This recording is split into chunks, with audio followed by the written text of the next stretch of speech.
it's so good to see you. Oh, thank you. It's so fun to be here with you, Abby. I'm excited. In this beautiful bar. Thanks. We are at RT Lodge to set the stage for everybody. We are at RT Lodge I say it's a newly renovated bar, but it's been around for a few years now. But it's so pretty. Thank you. Yeah, this was such a fun addition to RT Lodge. Getting to so I don't know if you remember the RT Lodge bar before, but it was this room over here that the camera can't see, and there was just like a little kind of Dutch door that was like looking into the bar space, and so it was lovely, but it wasn't a gathering place like this is. And so this was really the first major enhancement that we did to RT Lodge was expanding the bar and making this beautiful space, and I love the way it turned out. Well, it's really pretty, and you designed it. You guys here designed it in such a way that feels very like it fits in very well with RT Lodge. Yes, and that was very intentional. RT Lodge is such a special place. It has an amazing history. Talk a little bit about the history, just for people who don't know. So, gosh, and I'm sure I will get something wrong, so let me just say, well, 90% accurate on these facts. 90% accuracy. You don't need the whole story, just a general. But it was a home originally, and you can see that when you're in this building, that that it feels like a warm Smoky Mountain elegant home, and so it was originally built by a woman who had a connection to Maryville College, because we are in the middle of RT Lodge is in the middle of Maryville College's campus, which is so special. There's these beautiful woods all around.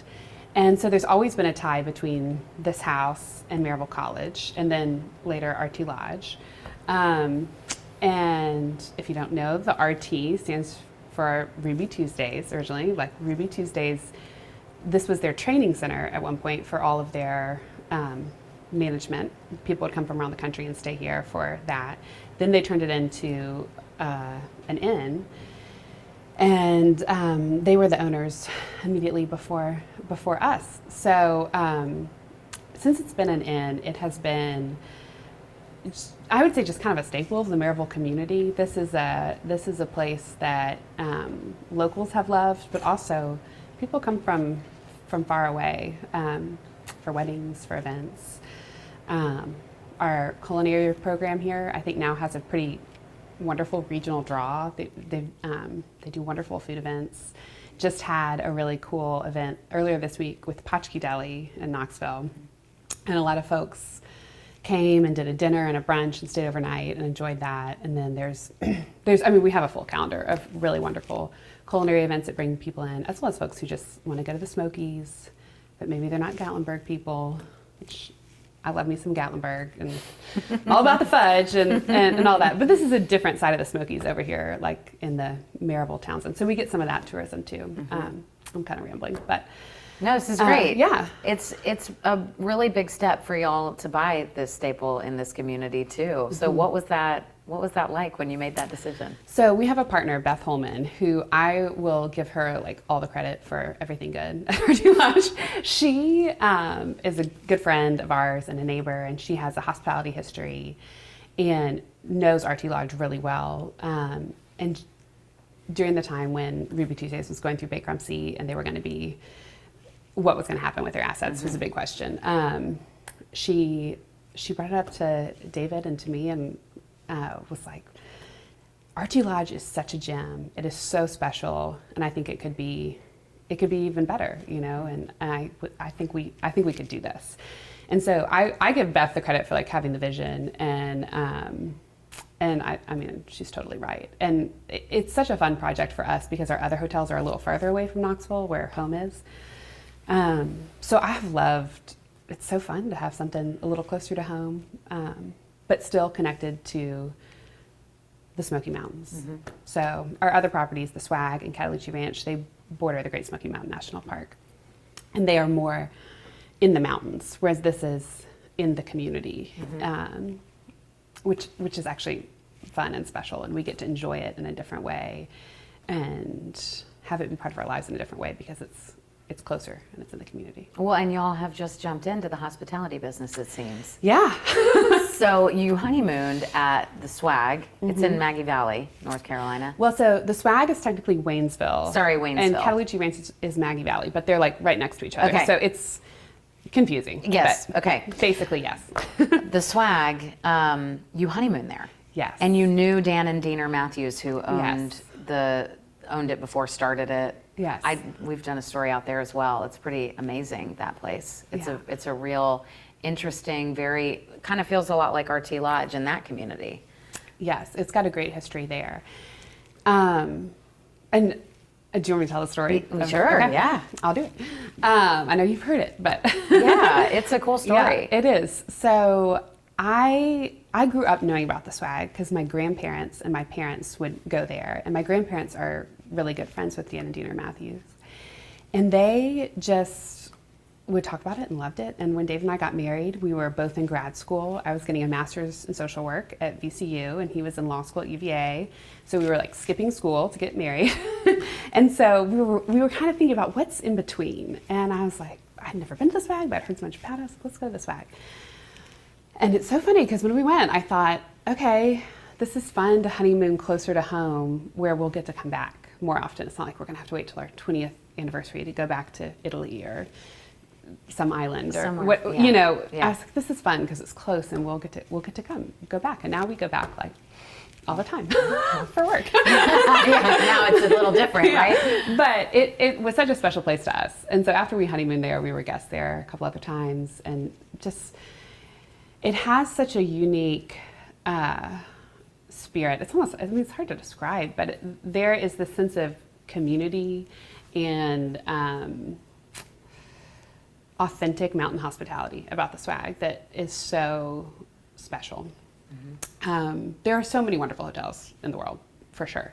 And there's so many different ways to be a wonderful hotel, but the way the Swag does it is like you're at your grandmother's mountain house who just wants to love on you and spoil you. And it's a really sweet hospitality experience. And you all eat we together. Do y'all still do that? We have a community table that you can choose to sit at, or you can say, I'm here with my person. Yeah. I don't want to sit with strangers. But that is an important part of the history of the Swag and of that community aspect. And we have one dinner seating, and we have a communal hors d'oeuvres time. So at 6 o'clock, hors d'oeuvres start, and the bar is open, and folks are gathered on the porch. And there's some people who like come to the Swag and they don't want to talk to a soul other than whoever they're with. But a lot of people make friends. You know, they start talking to the person sitting next to them on the porch about, what'd you do today, and where are you from, and oh, look at this picture of this thing I saw, and tell me about your kids, or what do you do for a living? And people form friendships there in a way that I think is kind of unique on at a hospitality property. So we have that communal hors d'oeuvres at 6, and then at 7, we have just one seating for dinner, so everyone eats at the same time. 7 o'clock, we ring the bell and we make announcements about what's happening tomorrow, and sometimes share a little thought or a piece of the Swag's history or story, and then everyone sits down to dinner at the same time. And so we do have that community table still, where it's so fun because there's always interesting people, and I kind of feel there's something really special about meeting.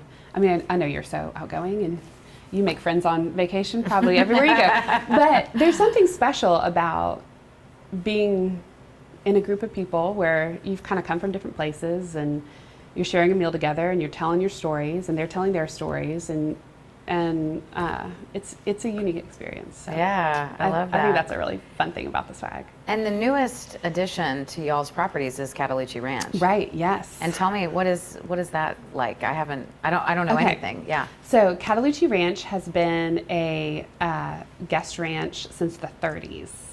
And it has a really cool history. It originally started inside the Great Smoky Mountains National Park. So the Alexander family who founded it, they were maybe the only, were the first, but I don't know of anything else like this, where they actually were kind of hosting overnight guests inside the national park when the national park was formed.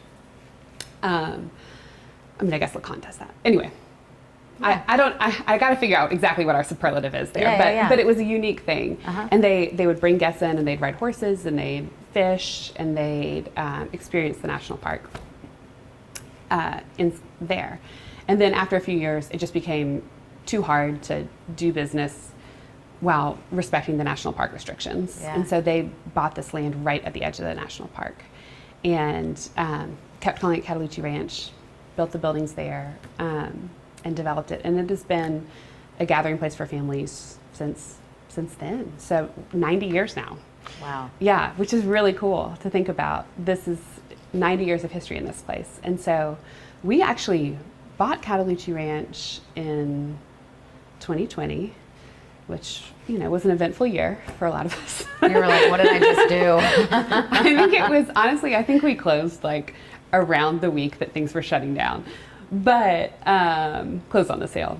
But the plan with Cataloochee Ranch was always to close it and do some major renovations. Now, pandemic and just the way construction works, it's taken us a little longer than we would have expected. But it is so stunning. The property there is beautiful. It's great views, great temperatures. You're at almost 5,000 feet, so it just doesn't get as hot in the summer as it does pretty much everywhere else in the Southeast. And it's really stunning. And we wanted to do it right and not fast in the renovations. So it's taking a long time. Here we are, 2024, and we're opening in March. So it's just opening. It's not even open yet. No, it's not even open yet. Yeah, so it's just reopening now. Okay. Yeah. So it is. Anyway, I want you to come. That's exciting. I would love for y'all to come sometime. So well, we would love to. That's amazing. To just come experience it. Okay. Yeah. Come on. Let's talk a little bit about the fact that the common theme among these three properties is the Smoky Mountains. Yes. What is your connection? Why the Smokies, and why do you feel the need to own these properties that all surround the park? So, I grew up in Knoxville, and I think one of the best things about Knoxville is our natural beauty. There's a lot of great things about Knoxville, but that is a real treasure, being right next to the Great Smoky Mountains National Park. And I've just always loved the mountains, always loved to hike. Yeah. I think it's such a gift to live where we live and get to, within like an hour or two, be at some of the most stunning views and great hikes. And the Smokies are so accessible, which I really enjoy. You don't have to be a rock climber, mountaineer, best shape of your life to go have a great day in the Smokies. Kind of anyone can do it. There's hikes for everybody, whether you're peak physical condition or not at all, and everything in between. So, and families. And families, kids. yeah. And just great childhood memories of getting in that mountain creek and it being hot as anything in the summer, and then you get in that water and it feels like you're in melted snow. And just those memories of being a kid in the Smokies. I've always loved the mountains, and I've always loved the Smokies, so I think that has tied it. That's part of the draw for me. I think there's something special that happens when you're in nature in terms of, there's science behind this now of what it does for your mental health and your physical health to be in nature. And I'm not smart enough to tell you all the details of it, but it's out there if you want to Google it. Yeah. And I feel that. Like when I'm in nature, I feel stress go down.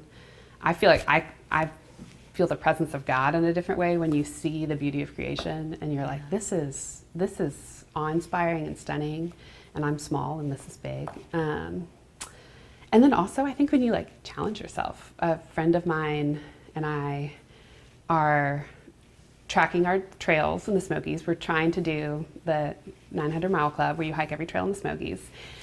And we originally said we wanted to do it by the time we turned 60. And now we're like, maybe we should challenge ourselves a little more.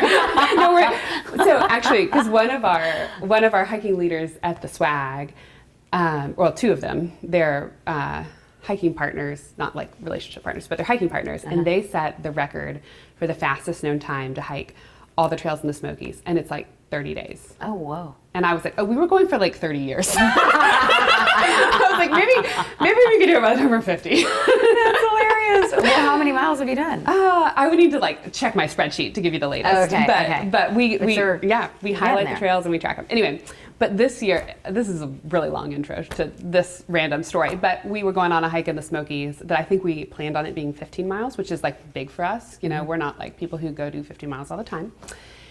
And we took a couple of wrong turns and, you know, did some things. We ended up hiking 19 miles that day. And the feeling we had at the end of the day when it was like, I did something that I honestly didn't know I could do. You know, I hiked 19 miles. I've never hiked that far by a long shot. Yeah. And we did it. And like, we feel good. And what else can I do that I don't know I can do? And so I think kind of being in the outdoors gives people that experience.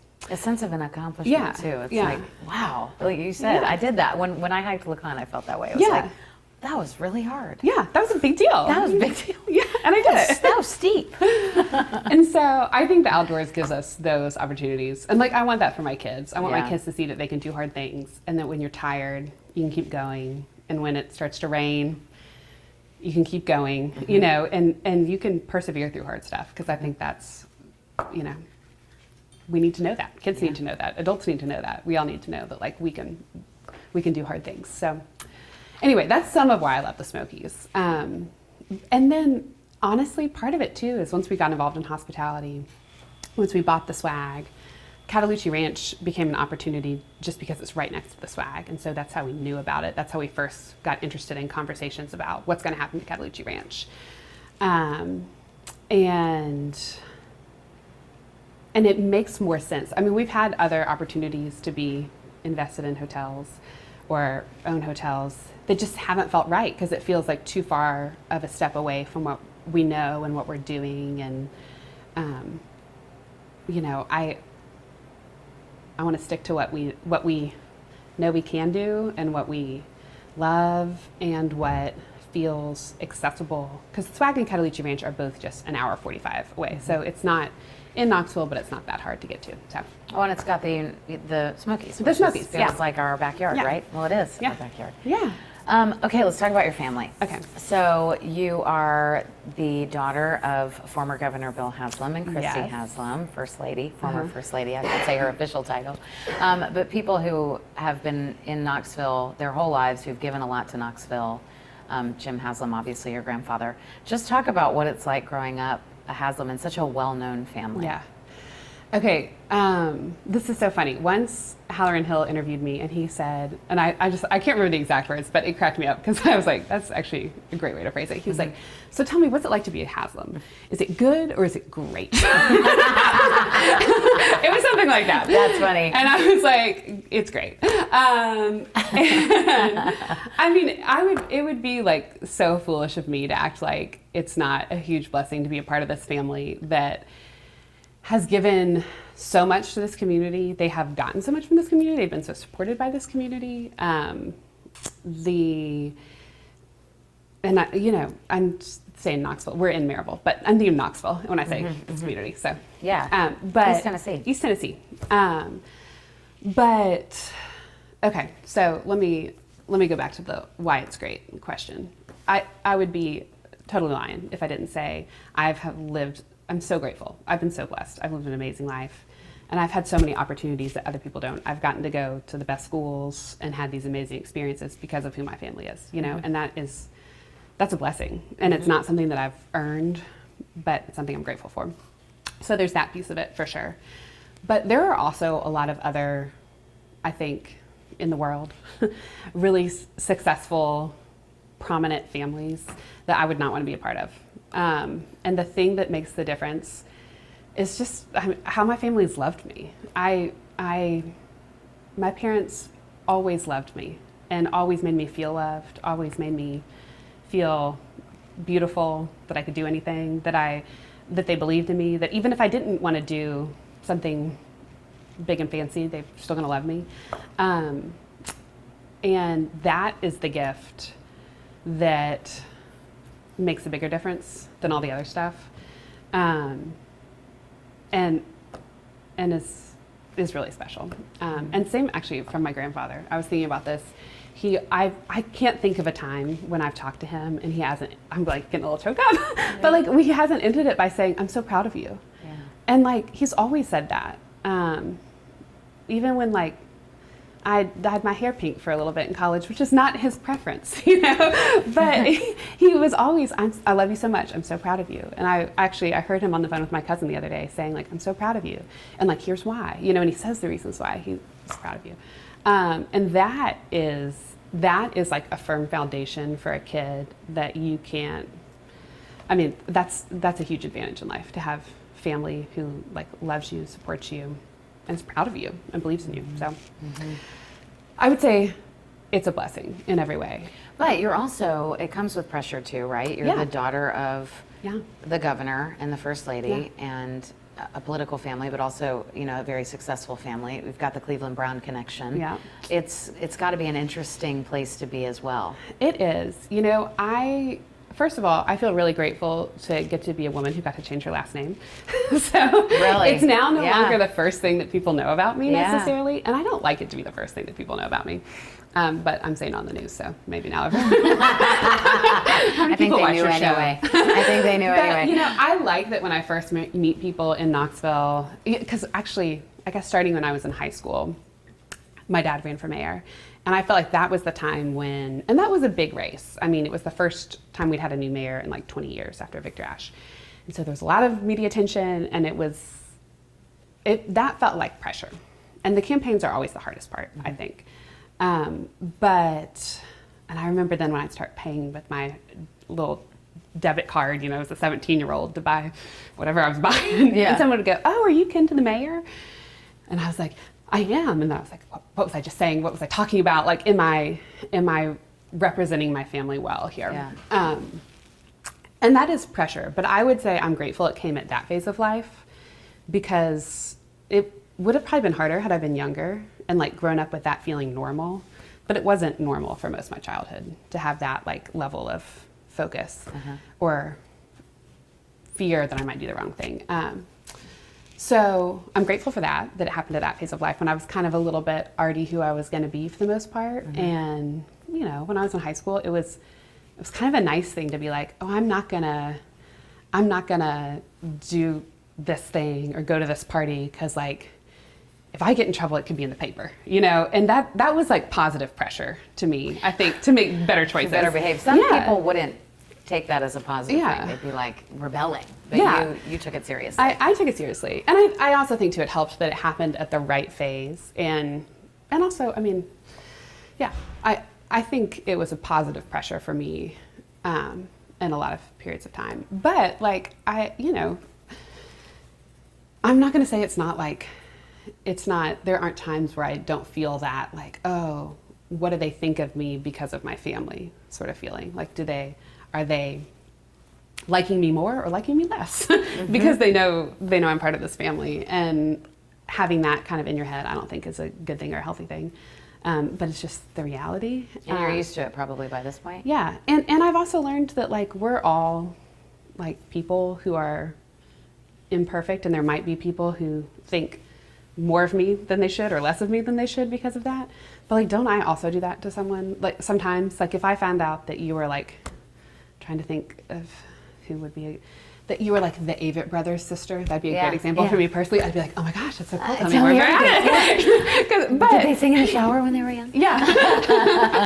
But you know, like we all do that. And so like, I don't need to be worried about other people.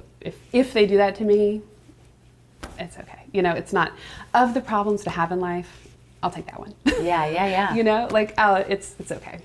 Do you even read the headlines? Like when your family is in the news, they've been recently. They have been. No, I do not. Do you pay attention? Okay. And I try to stay informed enough to not look like an idiot when people talk to me about it. But beyond that, I just try not to. And I maybe that's not the best approach. Certainly for people who work in the local news, you might be saying I should be paying a little more attention. But for me, I just like, it's my family, and I love them so much. And I also, I'm sure you have experienced this in your life, like reading the comment sections of any news story is just not good. Don't do it. Not good for your mental health. Don't do it. Or your ability to sleep at night. And so, I think I learned that pretty young. And I can remember being, I guess when my dad was running for governor, And there was some article that I felt like was so unfair. And then I was reading the comments, and I saw one of his friends who was like defending him in the comments and going back and forth with all these people. And I was like, oh, good for you. And I was like, but no, like I'm not doing that. Like, I don't want this to suck me in a way that, you know, to a certain extent, you can't change people's perceptions. And I think you do the best you can to be a positive, whoever you are, you know, to be a positive member of the community, a positive representation of your family, whatever that means, which I don't even really know what that means, but you just do the best you can, and then like, haters gonna hate.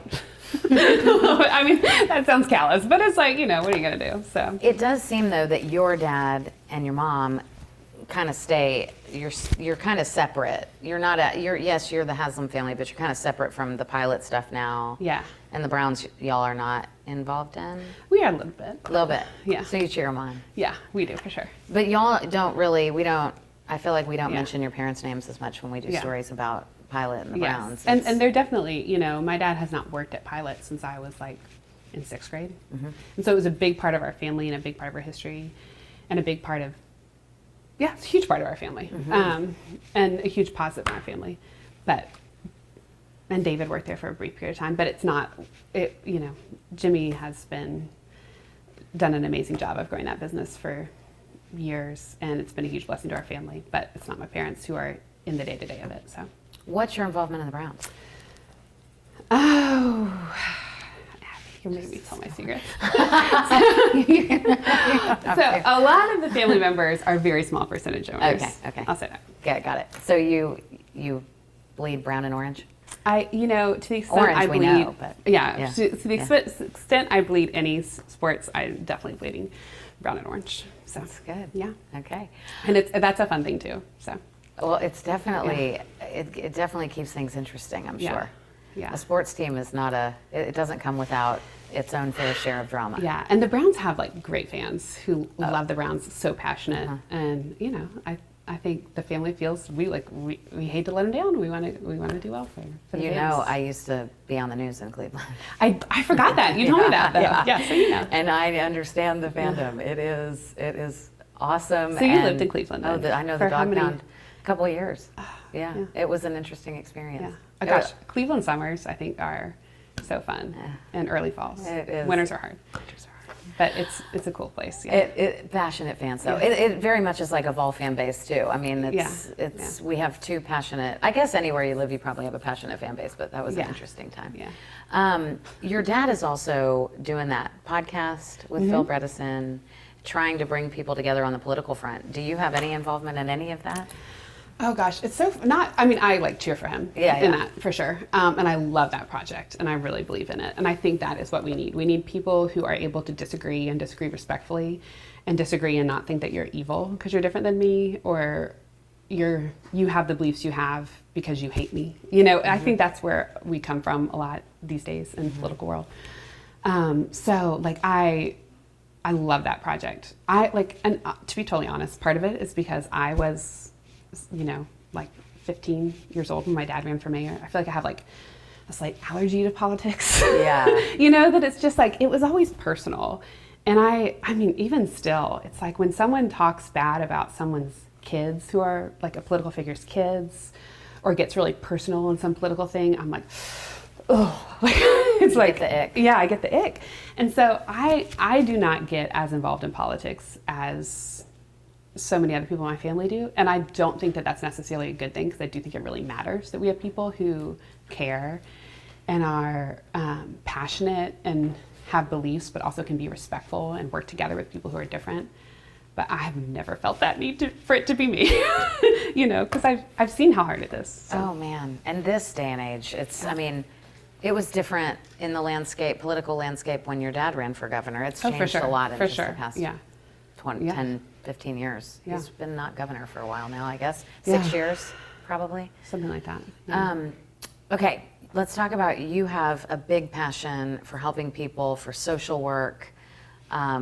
You're involved in some local charities I'm sure you want to talk about. Tell me, CASA being one of them? Yeah, so okay. I have, and I would also say this is a huge legacy from my family about community involvement and helping, being involved in things. My grandfather talks about all the time.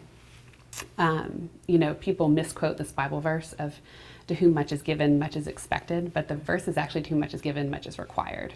That like if you have been blessed in any way with responsibility or resources or influence, you are required to give back. And that's something that I think my family really, even when I was like a teenager, they were talking about giving, community involvement.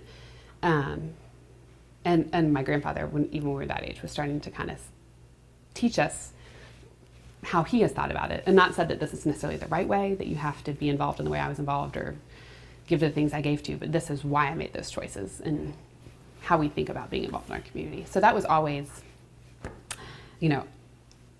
a strong expectation in the family that you would be involved. And then I also think the way my parents raised me, they did a really wonderful job. And I want to do this for my kids. I don't know how to do it well, but of showing us things, showing us the world as it is, as well as the really cool experiences. So one really formative experience, I would say, for me was often they would take us on really cool trips, but we'd always go see like real life in those places too. So when I was in middle school, we went to Africa and we did the safari thing, which was really cool and amazing.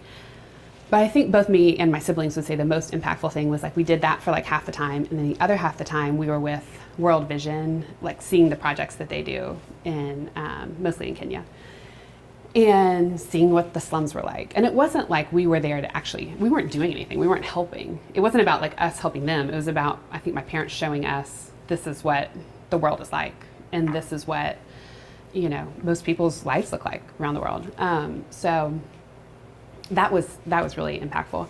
And then, there was a couple, they did that often. They kind of opened our eyes to things in a way that you have to be intentional to do with your kids, because it doesn't just happen necessarily if you're just going about your life and enjoying things and having fun. And so that was really formative. And it ended up I ended up taking Swahili in college as my foreign language and studying abroad in East Africa and doing my thesis research there. And I can trace those seeds of like being interested in, and I did all my independent work on orphan care in Tanzania. So of being interested in those issues from like what they showed me when I was like in early middle school, which is cool. It all came from, I think, things that they were doing intentionally along the way. But also for sure in Knoxville, my parents and grandparents have always set an example of giving back and I feel like I'm still not answering your question of like what are the things that you're involved in, but well, no, that's a big part of your life, and that's what led you to this point. Yeah, to be giving back in our community. Yeah, and then the other side of that, I would say, and this also something that was instilled in me from my parents, but the faith aspect of the heart of the gospel of the Christian faith is that we are all broken, messed up people who don't deserve anything, but God in his goodness and love has forgiven us, and he has given us the free gift of his grace. And so anything that we have, we don't deserve. It's all a gift from God. It's all grace. And other people in the world who don't have maybe what we have, it's not because we're better than them or we have, obviously people have choices and people make good choices and bad choices all the time, but it's not because we're better. It's because we've been given a gift, and that gift is to be shared. So I do think that faith aspect and the family aspect are the two things that really underlined this is the most important thing. The most important thing isn't necessarily how people will remember our businesses so much as how we treat people, how we treat other people, or how we treat our employees is more important maybe than how we treat the bottom line in terms of what's the most important thing. So I think those things are all tied together. But my background is social work, so I have been, when we moved to Knoxville, I was not working in social work. My oldest son was 1 year old, And I was thinking I was going to stay at home through those early years of having babies and then go back to social work, like once kids were more in preschool age, which, you know, those plans you make. And then, but I always tried to like keep volunteering and keep those skills a little bit sharp. So I was a CASA volunteer for many years. I'm not volunteering with CASA currently just because I can't juggle all the balls that I need to juggle to do that well right now. Yeah. But I was a CASA volunteer, and then so that was a great way. And for people who don't know about CASA, Court Appointed Special Advocates is what that stands for. And it's a great organization that basically has volunteers paired with a kid somewhere in the foster care, or sometimes it's custody disputes of figuring out where a kid should live, basically where the court's involved. And they actually entrust these volunteers with a lot of responsibility to go and talk to all the folks in a kid's life, like teachers, if there's any therapists or mental health professionals or doctors or neighbors and all the parents or guardians involved, and put together recommendations about what should happen to this kid. So it is something that is like really meaningful work because it makes a big difference in kids' lives. Is one of the, I feel like it's one of the more impactful ways that I've volunteered in Knoxville.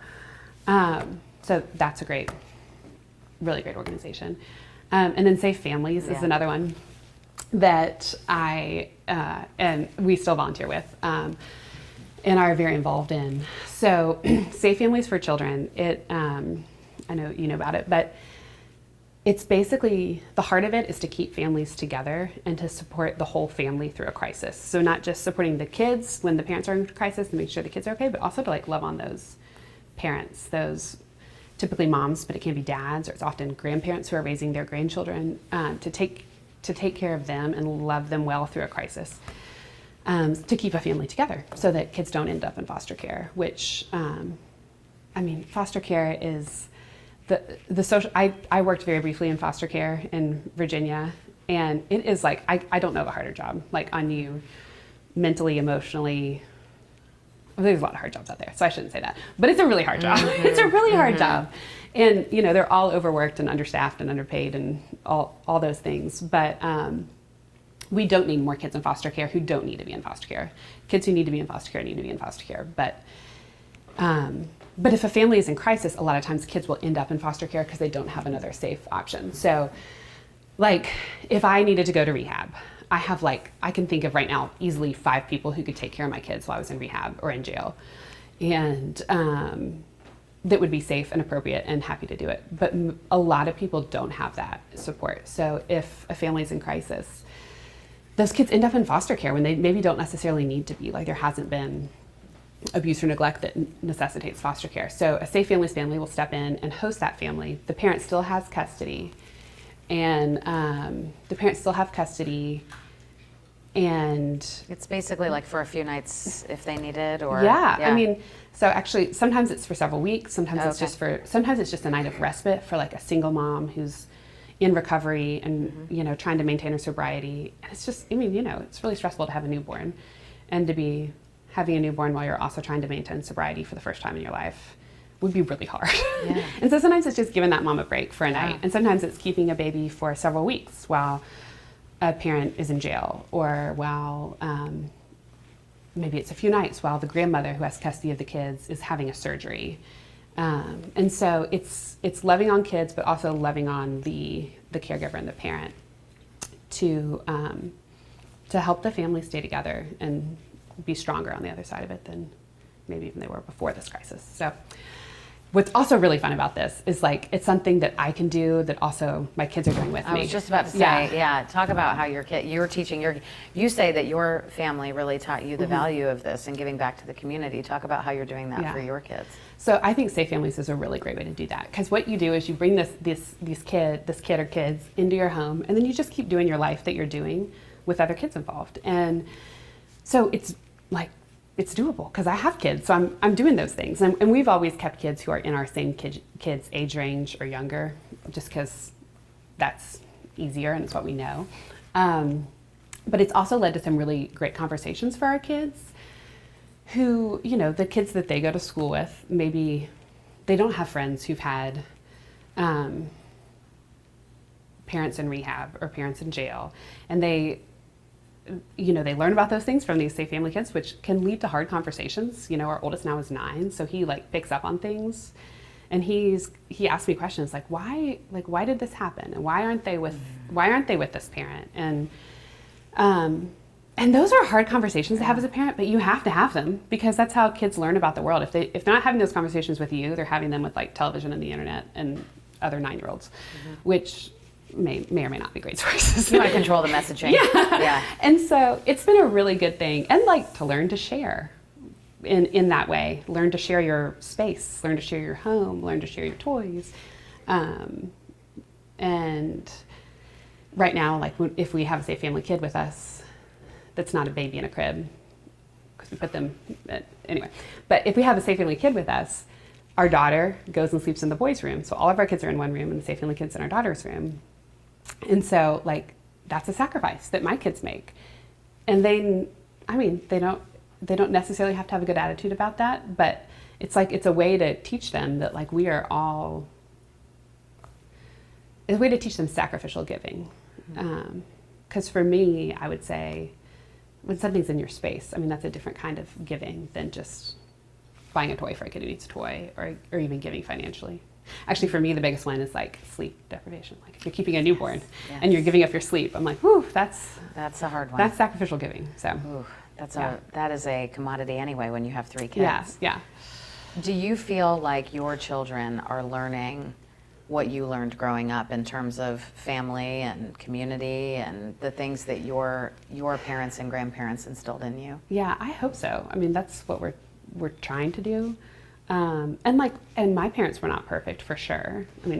Like everyone, I can think of a lot of things ways that my parents weren't perfect in every way. And I know I'm not perfect, and I know I'm making mistakes all the time. But that's the goal. And I also realize, we know people who had outstanding parents whose kids ended up really struggling in life, and some people who had really not the best parents whose kids are amazing. And so you're just really not in control at the end of the day. You do the best you can, and then it's not in your control. And that's the hardest thing about parenting, It's the hardest job on the planet. Yeah. And it's you put your whole heart and soul into this little boat, and then you send it out to the ocean and hope it makes it. 100%. It's that I always say feeling. it's like having your heart pinned to other people and having no control over the outcome. It's a crazy experience. But it's also for this phase of life where we are right now, for what we're doing, it's the most important thing that I'm doing. It's way more important than work, and it's way more important than even giving back to the community. It's these people here in my house right now, because it's a short period of time when they're there. And sometimes work is more fun than parenting, and sometimes being involved in some great community organization is more fun than parenting. But this is the thing that I have to give my all to, because give my all for Tennessee today. No, it's I'm going to give my all for my kids today, because you can't do it all perfectly, and you never do any of it perfectly. But the one place where you don't want to look back and say, "Ooh, I have major regrets in how I spent my time," I think it's with your kids. One more question. What does East Tennessee mean to you and your husband now? I'm sure he loves it too, even though he's a Texas native. What does it mean to y'all? Okay. Whew, that's a big question. It's home for me, for sure. Always has been. And probably like a lot of people who grew up in Knoxville, I didn't necessarily think I'd come back. I went away to college and then came back for a year and then went away to grad school and then and got married and lived in Texas for a little bit and then came back. And I think when I was growing up here, I didn't realize how lucky I was to live in a place that is I just think Knoxville's it's a beautiful place. We have 4 seasons of gorgeous weather. We're close to the Smoky Mountains. We have the Tennessee River. We've got UT, and you get to grow up going to football games and basketball games if you want to. It's a great size. There's enough to do, but there's not so much to do. I think in general, people here are very kind and down to earth, and it feels like a good place to raise a family and raise kids. And I think when I was growing up here, I didn't necessarily, it's all you know, so it's all you, so you assume the grass is greener out there somewhere else. But to me now, I just think I'm so grateful this is home. I'm grateful I got to grow up here. I'm so grateful that I get to raise my kids here. And you know, to be honest, when we lived in Houston, there was a part of me that was kind of like, well, if I raise my kids in Houston, like nobody knows who my family is. My kids won't have this expectation. But also, like, I don't have the opportunity to make a difference there like I have the opportunity to make in Knoxville because of the size that Knoxville is, and also because of my family. You know, I have an opportunity here to be involved in things and to make a difference, and I'm grateful for that. And I don't take that for granted. So I mean, it's home for me, and you know, we have wonderful. Like I remember one of my college friends came to visit. We were in town. I can't remember why, but I guess it was over the summer because it was my dad's. I can't remember what number, but some big number birthday, and they had a party for him at some outdoor pavilion, and you know, got a Magpie's cake with him riding his bike on it through downtown Knoxville. It was super fun. And my friend was like, I just feel like this is like a nice people convention. She was like, how are there so many nice people in Knoxville? I was like, I don't know, but we just have great people. A nice people convention. I want to believe that too, though. You know, but it's like we just I think it's a great place to live. And you know, for my husband not being from here, I think he was a little nervous about moving someplace smaller than where he'd been before, where he's not from here. He didn't go to UT. He like didn't have connections here. And it took him a little bit of time to find his people, I think. But now, like, it makes me laugh because there's people all the time that he knows that I have no idea who they are. Like, he's got this rich life here and all these things that he's involved in that I'm not involved in, and people he knows that I don't know, just because he dove in. And I think that's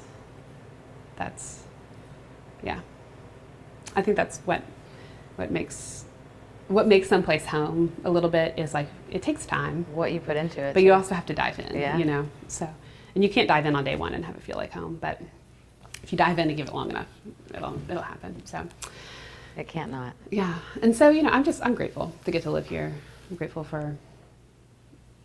for all the blessings that I've had. And you know, like I don't deserve it. I haven't earned it. I'm never going to earn it. I'm never going to be like good enough to have earned all the blessings of my life, but that's what grace is, and that's okay. And I need to remember that I didn't earn it, you know. So that's sweet. Okay, I did think that there's one story I want to tell about my mom. Okay, since you're a mom too, this is something that my favorite thing about my dad being governor was when my mom became first lady, and she had an office that she was in charge of, and these employees who worked for her who like loved her, and they did amazing things. She worked on literacy, and you know, I know you know a lot about that. So she did really impactful, amazing things, and ran a great office with employees who like loved her and really looked up to her. And she's still close to them, like, and she still takes them to lunch when she's in Nashville and all that. And I had never seen her do that before because she stayed home with us when we were kids. And you know, I don't stay home all the time with my kids, but so I'm not saying that that's the only way to do it, but because I'm not doing that. but I do think it was such a gift that I never realized that she gave me until I was older, that she could have been doing that the whole time. She could have been like being the boss and running an office and like doing big things, and she didn't. She put that aside and put that on hold, and she got to do it later, which was cool. But she sacrificed that for us, and like, thanks, Mom. Like, I'm so grateful because it made a huge, you know, it was a sacrifice, and I didn't see that as a kid. Yeah. But it was really cool to see her do that in that role. Yeah, and she succeeded in a big way. Yeah. That's really cool. And so I think about that now as mom. Like, yeah, what are the things that, like, maybe I'm not going to succeed to my fullest right now in this area of life, but maybe there's time for it later, because right now the most important thing is the kids. Yeah. So. It was great to see you. Thanks for Good to being see here. you. Yeah. We appreciate it. Well, thanks for having us here, I should say. Oh, well, thank you for coming. I know, I was telling the crew before, I was like, I feel like it's mean that we're at the bar and I'm not giving you a cocktail. But it actually is. I'll take one. We're done.